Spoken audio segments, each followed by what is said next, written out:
بسم الله الرحمن الرحیم. یو کس تپوس کړی دی چې د قربانۍ د څاروي اډو کې خرڅول جایز دي او کنه. همدغه شان د قربانۍ د څاروي غوښه خرڅول جایز دي او کنه. اور دریم صورت چې د قربانۍ د څاروي چمړه خرڅول جایز دي او کنه.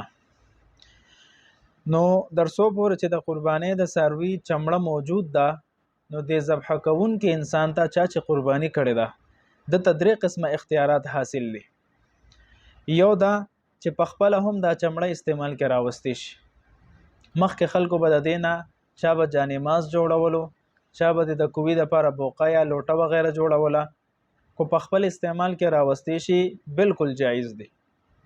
دویم صورت چاته د هدیه او د تحفه په تور باندې هم ورکول شي. دریم اختیار چې فقرا او مساکینو باندې صدقه کول هم شي.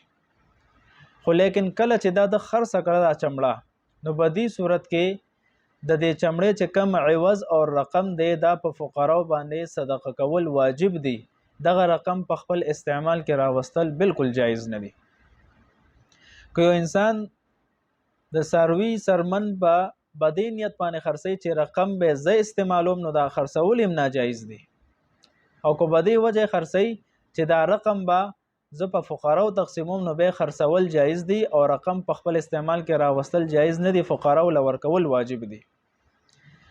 دویم صورت د قربانۍ غوښه خرڅول هم ناجایز دي، ځکه دا ټوله په ټوله حیوان دا د الله په نوم باندې د قربت د پاره ذبح شوی دی. نو د دې د یو جز په عوض کې هم رقم یا عوض اغستل جایز نه دي.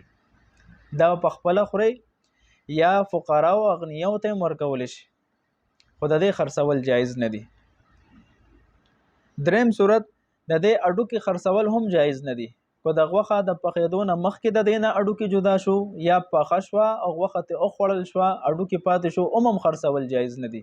کو چا خرڅ کړل، نو دغه رقم به هم په فقراو باندې تقسیمول واجب وي، په خپل استعمال کې د دې راوستل جایز نه دي. والسلام.